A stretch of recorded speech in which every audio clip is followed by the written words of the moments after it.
So our next speaker is Linda Kashgarian, who's an occupational therapist with Pathways. And she's located here in Sunnyvale. And without further ado, here is Linda.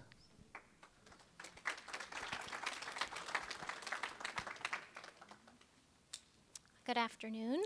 I am here to talk a little bit today about home safety, and I've thrown in a little bit of information about activities of daily living. So Dawn spoke a little bit about home health, and I just want to reiterate that there are many settings where an occupational therapist can be accessed, and home health is one of them. But outpatient, inpatient, skilled nursing facilities, you may have access to an occupational therapist. I'm curious, of the people that are here, how many have had access or received services from an OT? Anybody? Couple. Okay. Yeah. So for you, some of this information may be a repeat. I am encouraging, if you have other suggestions that I don't include in this presentation, to please chime in, because we can all learn from one another. Okay? So as an occupational therapist, our goal is to maximize independence with activities of daily living. And activities of daily living really runs the gamut. That could be basic self-care, your ability to get up in the morning, get dressed, bathe, brush your teeth, all the way up to work skills. And occupational is a little bit misleading in terms of what we do. Most people ask, can you find me a job? And no, I can't. We look at what one's occupational role is, and for many people in the age group of 65 and older, that's a retiree, but you're also maybe a grandparent, you're a parent, and you may have hobbies that you want to be able to participate in or travel. So any activity that leads to being able to do what you enjoy doing could be considered ADLs. In home health, our focus is primarily home safety. And some of the higher level ADLs, like yard management or pre-vocational kinds of things, might be done in an outpatient setting. But in the home, we're going to look at what kinds of things do you need to do here, and can we make them easier so that you stay more independent. So as Dr. Brandenburg was saying earlier, in terms of travel, you need to plan ahead. And that's the case with your daily routine as well. So if you know you have a big day ahead of you, you may have to get up earlier to allow time to get your daily routine in and completed, and have a little bit of a rest before you head out to whatever activity it is you're going to be participating in, even if that's a medical appointment. So one of the things that we talk to patients about is the need to make some changes in your daily routine. And that might be, like I just said, setting up a schedule where you have to maybe get started a little bit earlier than you would have if you're not going to be staying at home for the day. The other thing that plays a major role, as you all could probably teach me with Parkinson's, is medication and the timing of medication.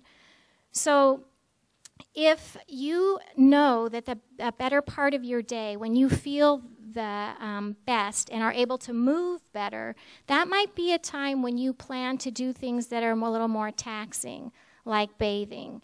Most people bathe either in the evening or in the morning, but that may not be the best time for someone with Parkinson's disease. And one of the things that we have set up with patients before is a medication journal. And that is helpful to you to be able to identify when is the best timing to do things that may be more effortful. But in addition, it's also something that can be taken with you to the doctor, who may or may not help you by adjusting medications depending on how long the effects of that medication last. So in that journal, you would be recording what time you took the medication, and then in addition to that, what what time you did the activity and how well did it go. So, for example, if we use bathing, you got up, you took your medication, and you took your shower or your bath at 10 o'clock, and you were pretty mobile and it went pretty well. That would be an important thing for you to keep in mind when you're planning your day. It's also good information to the doctor to know that, that was not a time, your medication was still effective, and you were able to get through that activity without having as much difficulty with freezing or stiffness. So keeping a journal for your medications is one suggestion. The other thing, which seems like pretty much common sense, is allowing plenty of time to to complete tasks. As you know, things take longer than we think. We all try to cram more into a day than really is usually very realistic. So allowing plenty of time to complete basic self-care, but also any other activity that you've got planned for the day. And you have to plan rests as well in between activities. So I'm going to focus a little bit mostly on self-care activities.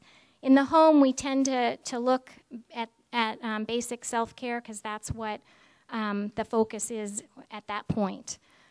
So I've brought along with me some adaptive devices. So for eating, you may find that finger foods are easier, but it's going to depend some on your diet and your swallowing ability.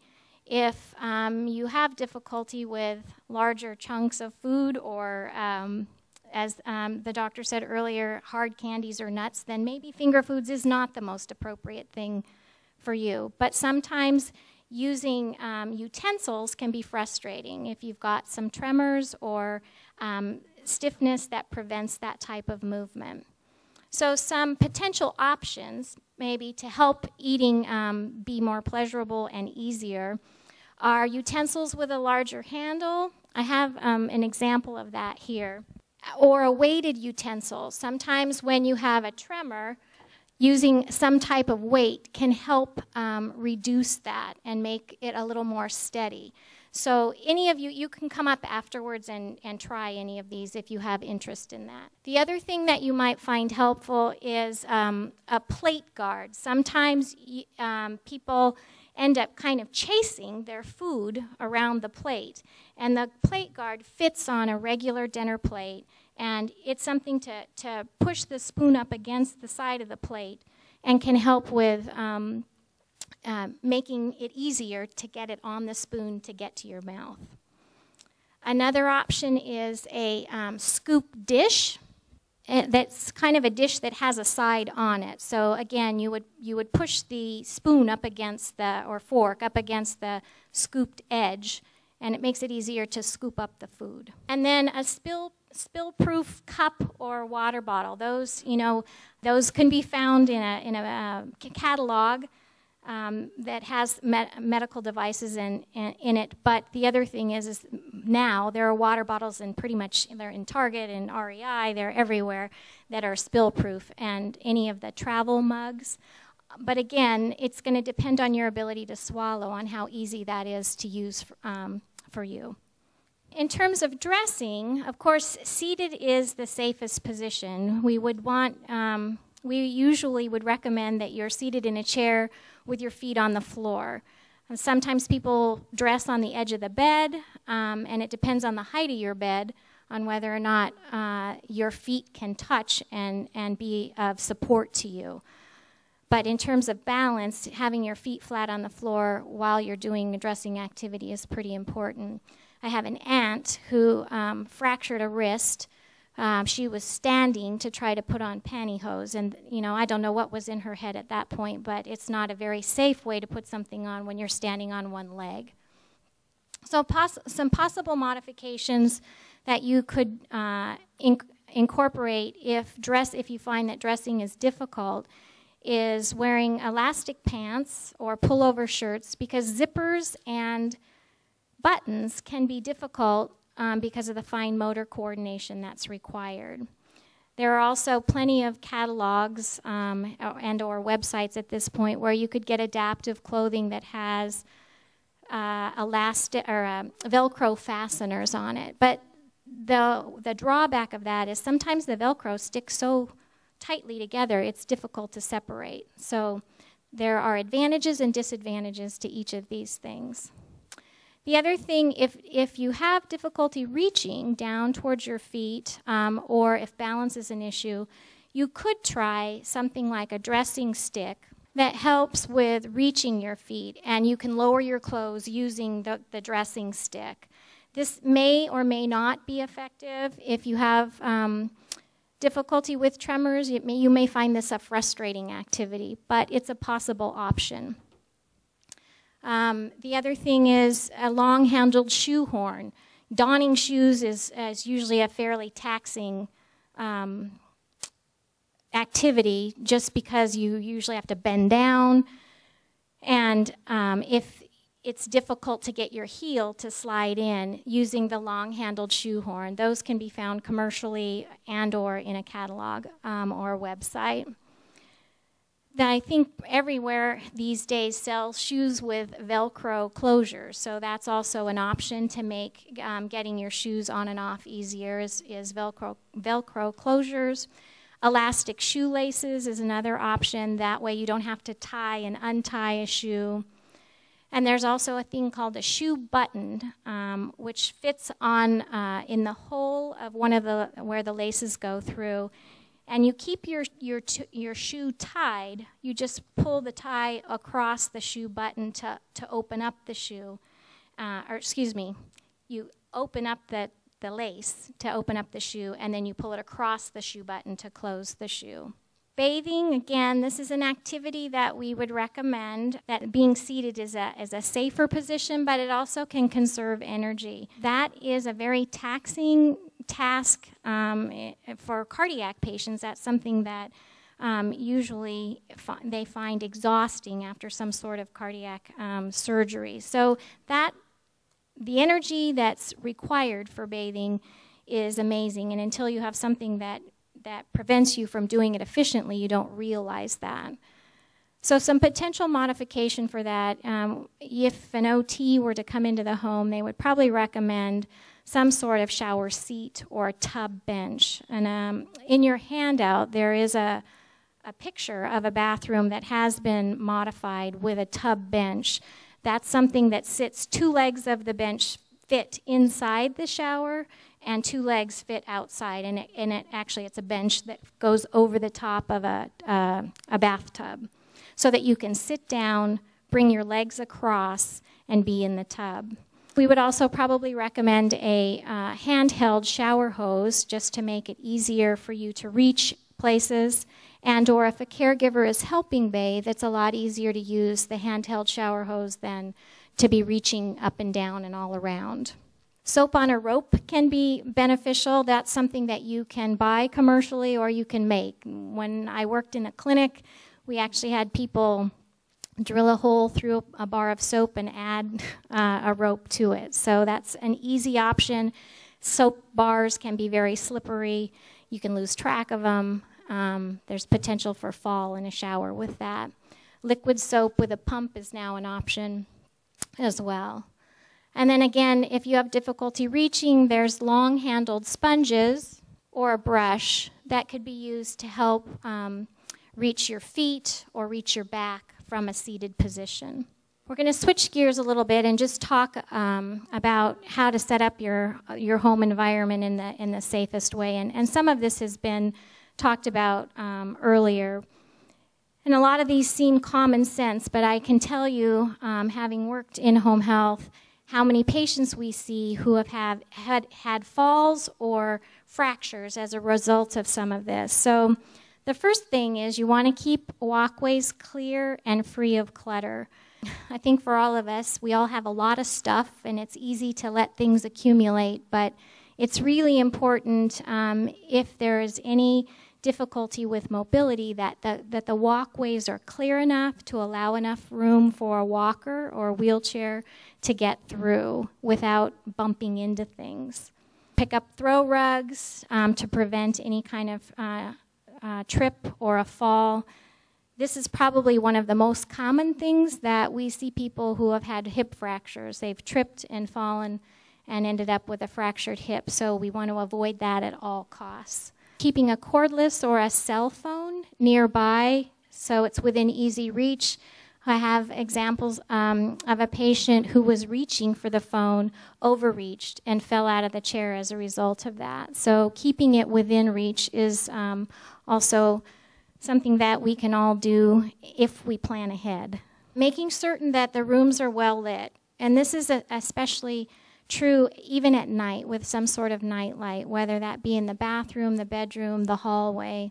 Even my own mom, who, you know, I kind of harp on safety in the home, was sleeping in a bedroom that she didn't normally sleep in, left her slippers. Sure enough, she fell, and she tore her rotator cuff. So it just takes an instance of not thinking, and, you know, you can end up with an injury.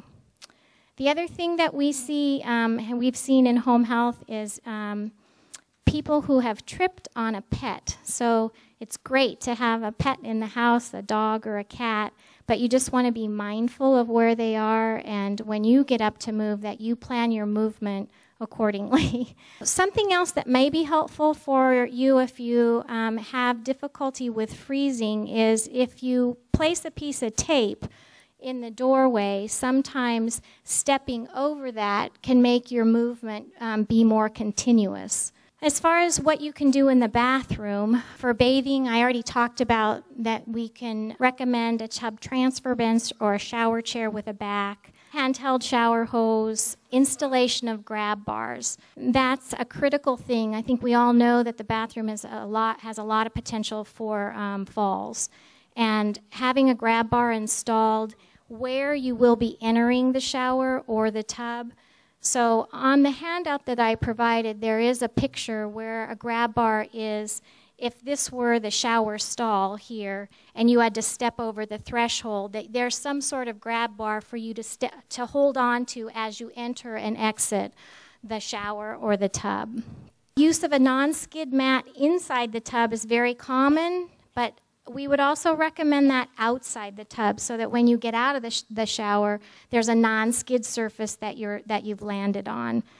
Because if your feet aren't completely dry, you're at risk for a potential fall. Sometimes an easy modification can be made to the bathroom. If you have a tub with a shower door, a glass door, and you're feeling that doesn't allow enough access, enough room to get in, an easy modification is to remove the shower doors. The frame can stay in place. You're just taking the doors out, installing a tension bar, and adding a shower curtain, which then allows access to the entire tub. It widens the access to the shower. Toileting, one of the biggest challenges for that is that toilets are low and it's hard to come off of a low surface. So a couple of easy things that could be done. There is a piece of equipment called a 3-in-1 commode, and that can be used at the bedside at night, or it can be placed over the toilet. And the advantage to that is that it raises the height of the toilet, but it also gives you arms to push off of, which also makes it easier to rise. There's also a piece of equipment called an elevated toilet seat. There are options where there are arms attached to that. I'm not as big a fan of that because there is some tendency for those to rock. There's a piece of equipment called a toilet safety frame that attaches to the back of the toilet. It's very easy to install, and it is just two arms that that attach to the back of the toilet and then sit onto the floor so that you can push off of that to get off the toilet. But you have to push down and not lift up. And then, of course, a grab bar next to the toilet is also an option. The one thing I do want to stress with equipment for the bathroom is not something that Medicare pays for. I'll give you my little political view here. They will pay for your fractured hip and the surgery that goes from a fall in the bathroom, but they do not pay for grab bars, a shower chair, tub bench, anything in the bathroom. They will sometimes pay for the commode, but you just need to know that that's something that will end up coming out of pocket.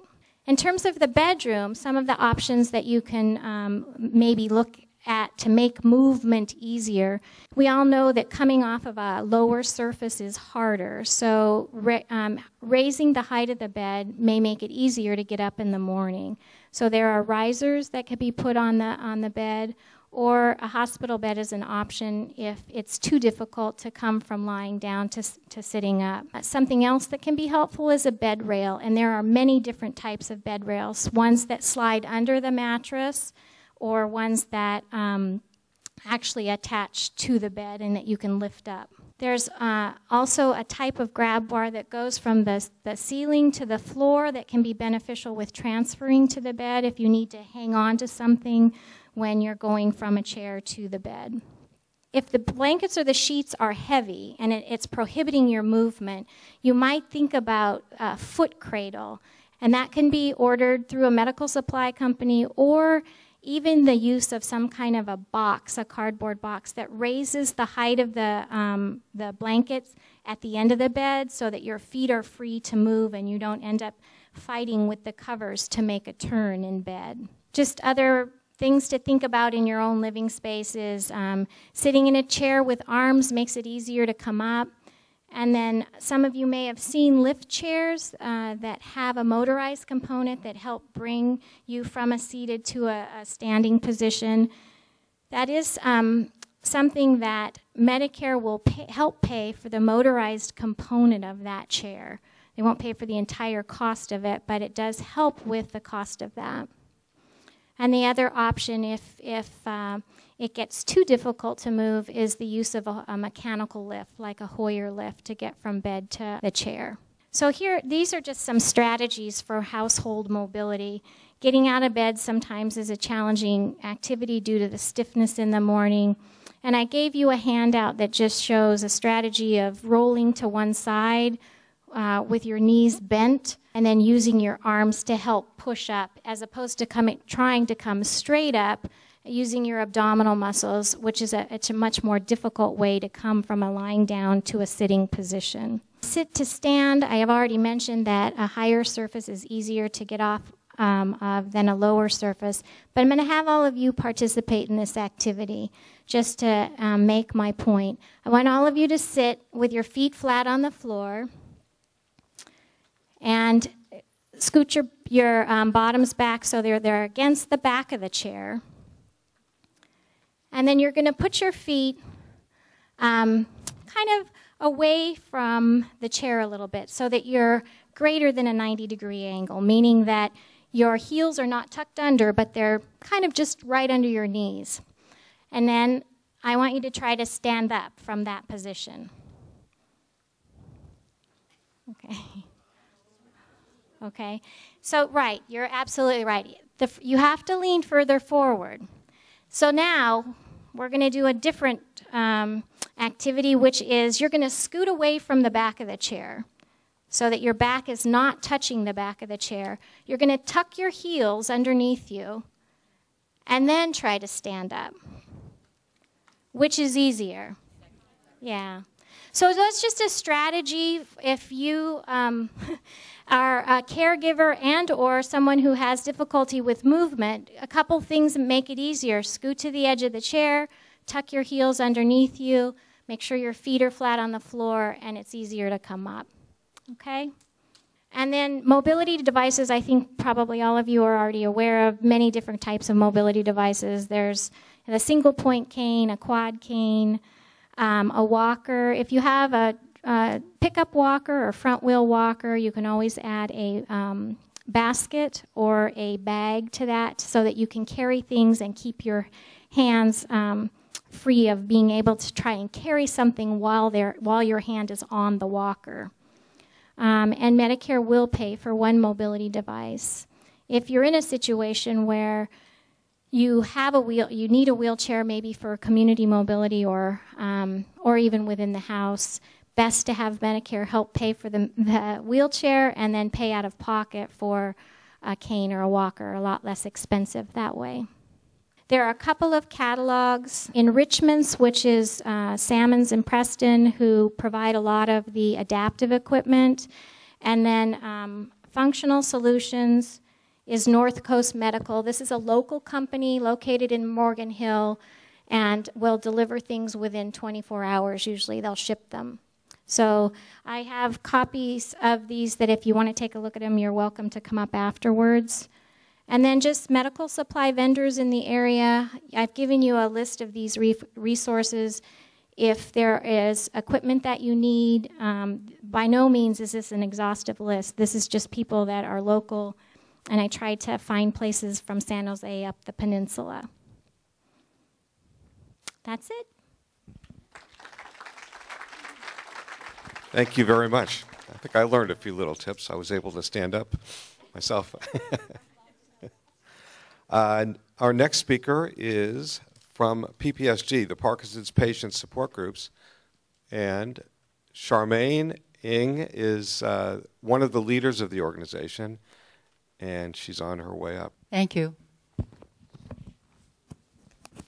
I'm Charmaine Ng. I'm the chairman of the Parkinson Patient Support Group, and we have been in existence for almost 30 years,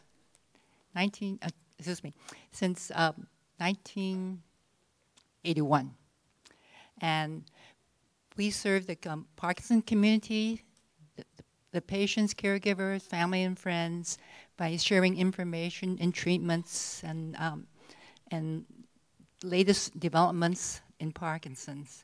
And the way that we do this, we have a newsletter, and I hope you are on the mailing list. And if not, you can get this, you can sign up on our little table in the back, or you can get it through email, and we can send it to you electronically. And we have about 50 support groups in the area here, all the way up to Eureka, all the way down to Visaya, and all the way over to Roseville. And they have caregivers groups, in addition with the patient groups, and a lot of them have speakers and discussion groups. And I see many of you here who belong to support groups, so it's nice to have you here too. We also do visiting to events just like this, and we are very gracious for the Parkinson Institute to let us have space here.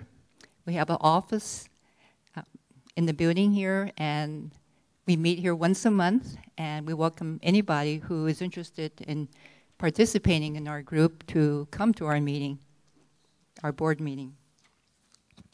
I think in your packet you saw a list of support groups, and we hope that you participate in the support group.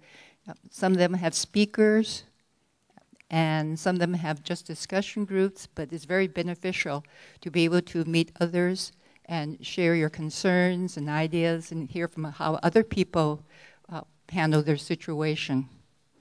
And we also have the physical therapy programs and exercise programs. This is a very extensive list here of swimming, walking, dancing, and the Institute has a lot of these activities in terms of exercises, a very excellent program.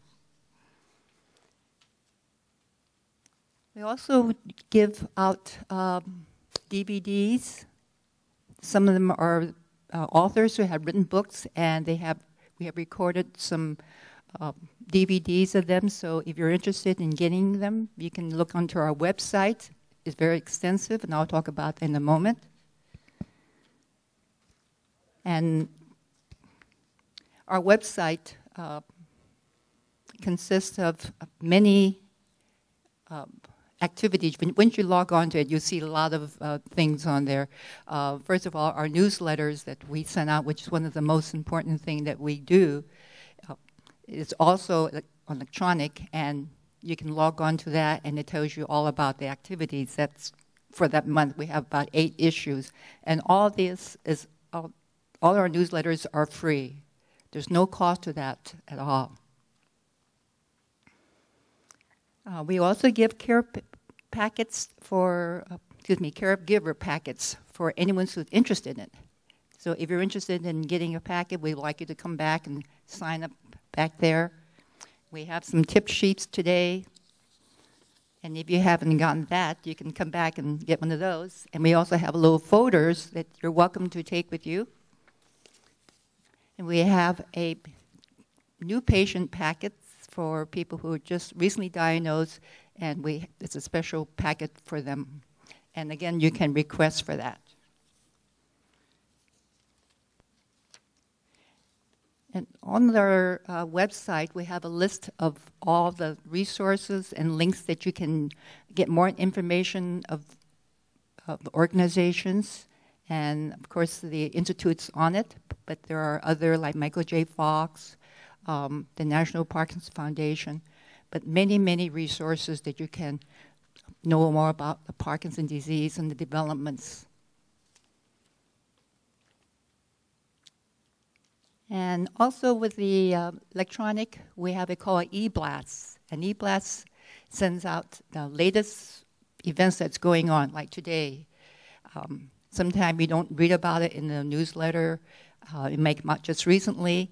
However, in the e-blast, it comes really quick, and you are able to find out what's going on locally or activities in the Bay Area that you can attend to, some other conferences. But if you sign up again for the e-blast, it comes along with the email. And if you have any other questions about our group, you're welcome to come back and speak to us. Stephen is our secretary here, and we have some other board members here too, and we'll be very happy to answer any questions about our group. And we want to thank the Parkinson Institute for letting us speak. Thank you, Charmaine. I can't tell you how important the work that the PPSG people do. As I think there are 50 or so support groups in the area, and they are the umbrella organization that provides all the materials and speakers and event listings and so forth. It's really it's wonderful to have them, and we're very proud to host them in our building here. So thank you so much for all that you do.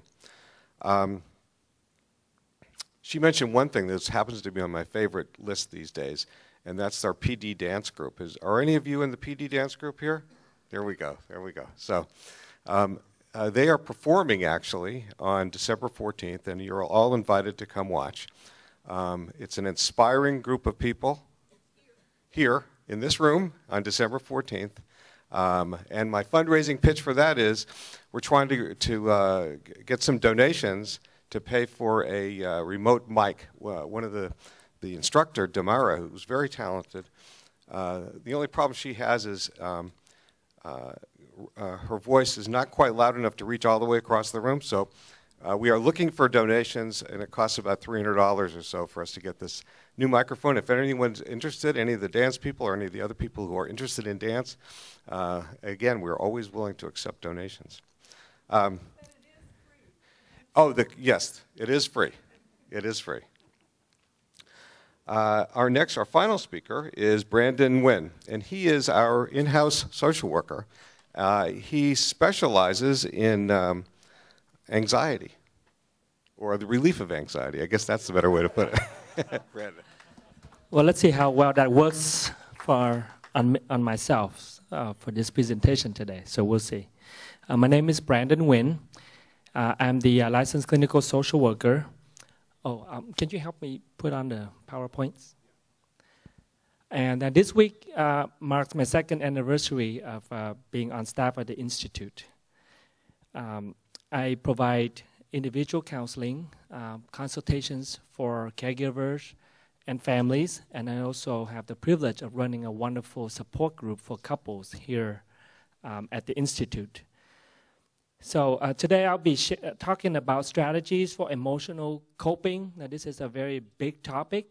I'd like to start by saying that with Parkinson's disease, it is known to be a physical disease, right? It's a physical disease. However, everybody here knows that it's more than just a physical disease.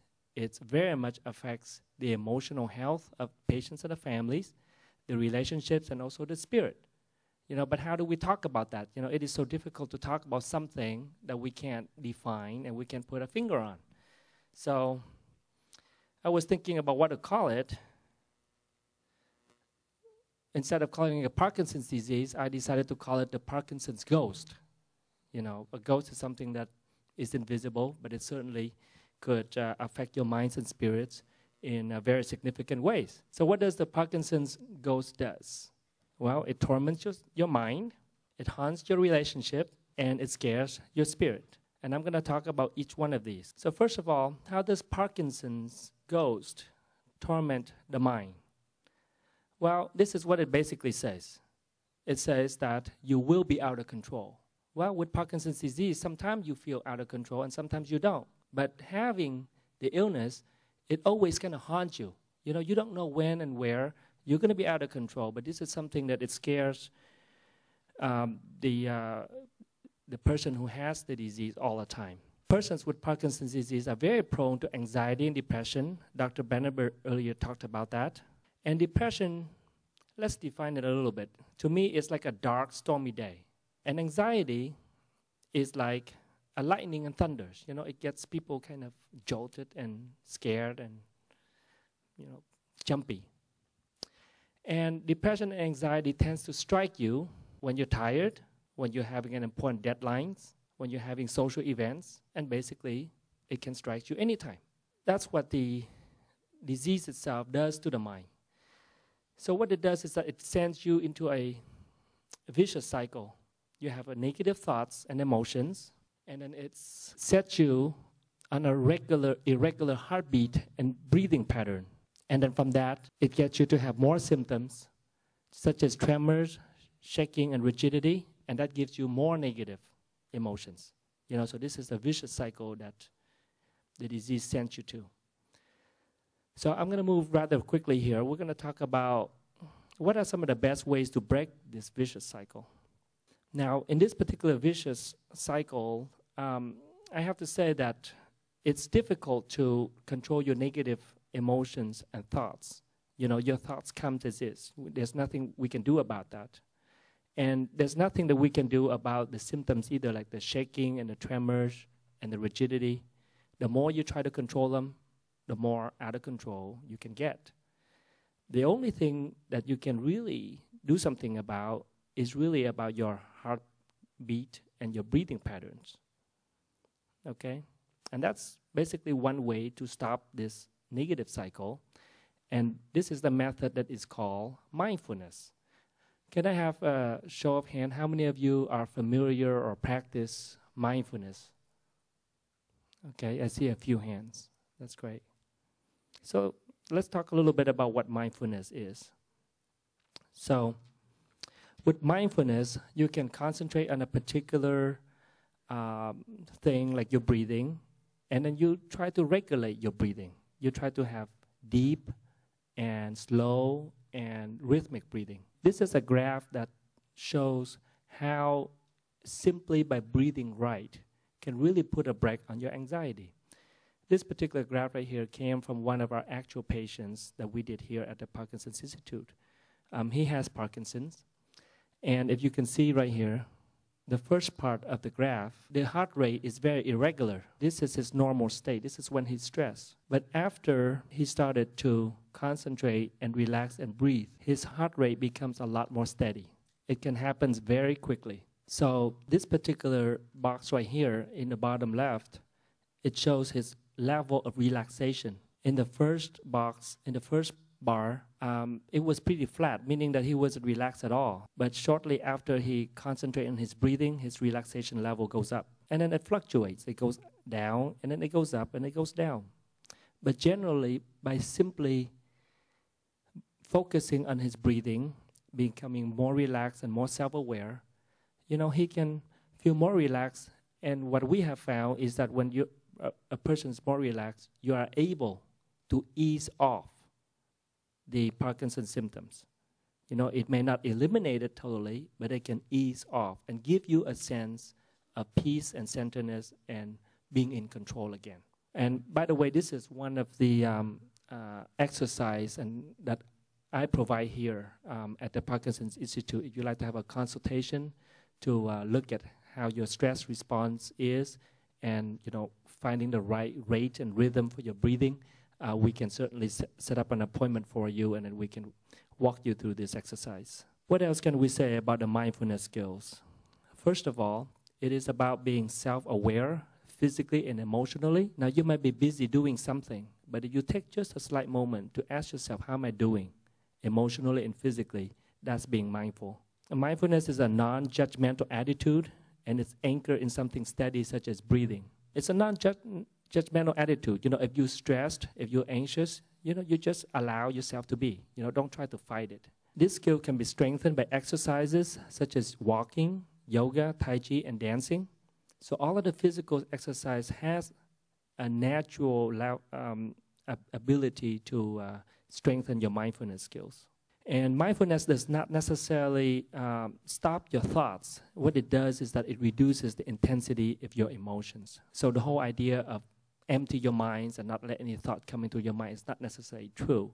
You know, you might have a lot of thoughts racing through your mind, but by being mindful, the emotions that you have toward your thoughts can be reduced. And it's also important that mindfulness becomes a family culture, because mindfulness, the same as stress, is contagious. When one person's in the family becoming more stressed, everybody else tends to, you know, get wound up as well. So it's important to do this as a family activity.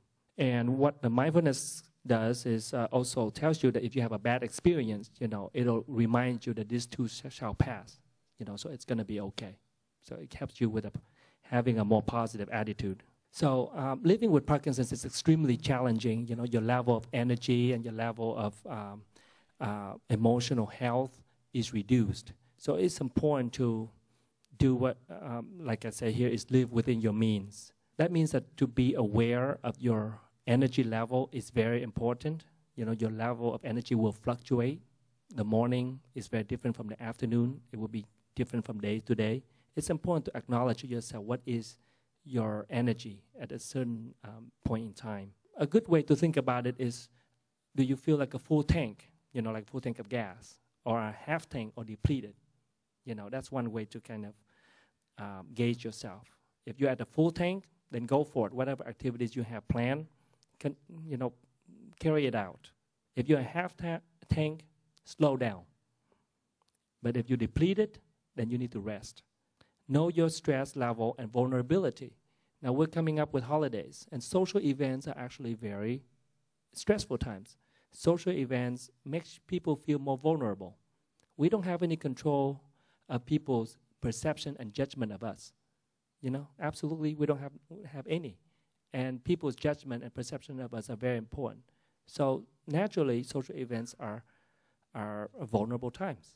You know, so to be aware of that and to plan accordingly is very important. So sometimes I ask patients to rate their level of stress, whether it's low, medium, or high. You know, if it's a low level of stress, then go ahead and perform and engage in an activity. If the stress level is medium, then it's important to engage in mindful breathing. Okay, and if the stress level is high, then it's important to stop and not to move forward. It's important not to force yourself. Plan ahead, give yourself plenty of time. And this is a patient statement, you know, what the hell, the world can wait. Because the more you try to force yourself, the more it's going to backfire. So that's talking about how the disease affects the body and the mind. Let's talk about the relationships. So the ghost that haunts the relationship has a particular message that it says to you. And what it says is, you will not be loved. You know, and this is a very dark and difficult realities that many of our patients face. There is significant loss of self-esteem because you're going from a state of health to a state of illness. It's very difficult. Lose a sense of self-worth. You're going from a contributing member of a family to a patient. Lose your quality of life from being functional to becoming dependent. And to lose the relationship balance, especially, let's say, in a spousal relationship, where you're becoming a care provider for your partner to becoming a care recipient. These are amazing and drastic changes. So invariably, as the illness changes, whether it gets worse or it doesn't get worse, it tends to create crisis in family life. Certain feelings will come up, and they're very common, but they're also normal as well. Anger, avoidance, and sometimes even sabotaging the relationships. So some of the things that may be experienced by the patients are some of the messages that are going on that are not necessarily being verbalized. And those statements are, I'm afraid that you will leave me. This is something that's crossed the person's minds a lot. Sometimes it could be, go away, I'm your burden, so just don't come near me, don't bother me. Sometimes in a moment of distress and anger, it could be a message that says, I don't care about you because you don't care about me anyway. I assume that you don't care about me anyway, so therefore I don't want you around me. And a family as a caregivers also have certain kinds of reactions to what's going on. Some of the thoughts and messages could be speaking to the patients, you can do more for yourself and for me, so you should try a little harder. Sometimes there's a sense of expectations that you owe me an appreciation, or you have to accept what I give and you cannot ask for more. These are things that are naturally going on. And it's important to be mindful and to recognize them and to work with it. They're not necessarily reflective of who you are or who your family is. But this is something that invariably visits every family that has a loved ones having Parkinson's. And some of the usual and unusual occurrences that are going on between couples, there are reduced intimacy, avoidance, or intense conflicts usually happens. Sometimes a little bit of benign neglect or excessive attachment. So these are some of the usual things that are going on. Some of the unusual occurrences are hypersexuality or hypersensitivity, a morbid fear of abandonment on behalf of the patient. Sometimes there could be delusions or exaggerated fear. So these are unusual, but it can happen. So how do we manage some of these issues in the relationships? It's very important to realize that the relationship is as difficult as one's expectation of each other. So this is something that's important to take an inventory of your own expectations.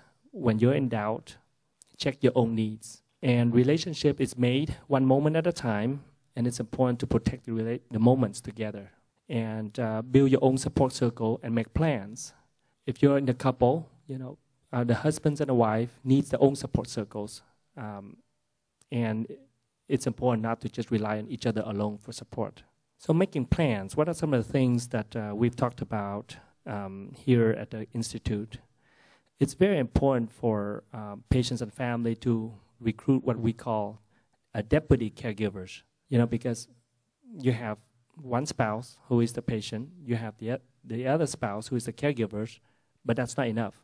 You need a third person. It could be a adult child or a siblings to become so-called a deputy caregivers, somebody who can look in and see what's going on and give advice and give support and communicate to other people within the family system.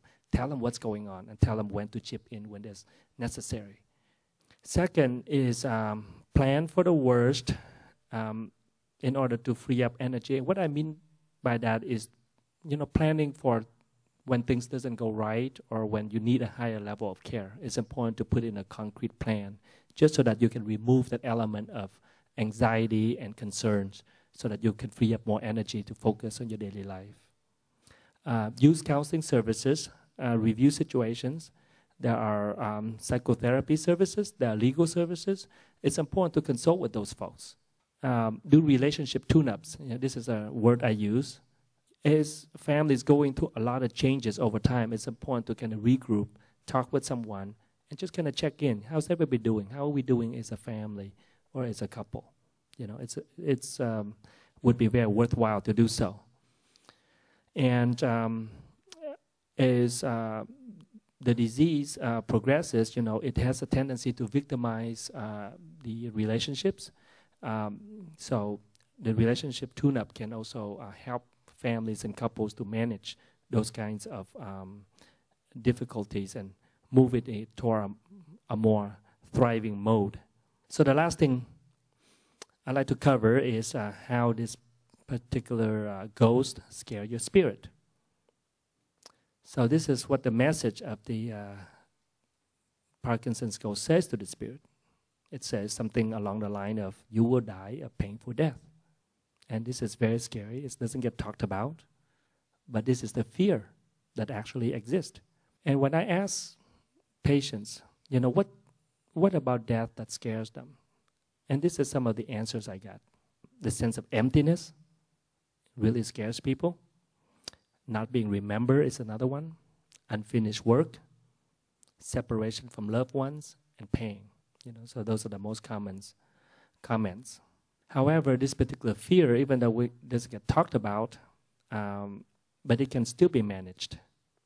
And it's important to start with being very honest with one's own readiness to deal with a subject. If you're not ready to deal with this, you don't have to.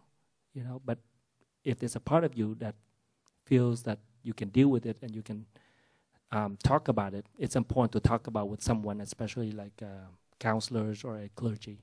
So how to deal with these fears? Well, I can only think of exercising it, getting it out of your mind. And one way to do that is to use a strategy that's called you plan backward in order to move forward. So what does it mean by planning backward? Well, we just think about how we want our last days on the earth is. And this is, again, very difficult for some people to engage. But some people do this and find it's very helpful.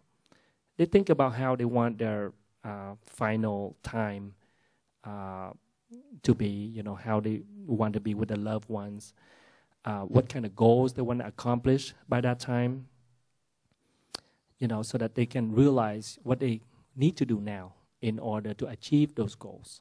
And this is a little bit spiritual, but I have to talk about this because this is something that I have learned from our patients here, is getting to know the part of you that's truly eternal. So that's the part that has to do with your legacy. Those that do well with Parkinson tends to be folks who have a very clear sense of what kind of legacy they are leaving. And by focusing on it, they actually could overcome the difficulties and don't feel so victimized by the illness.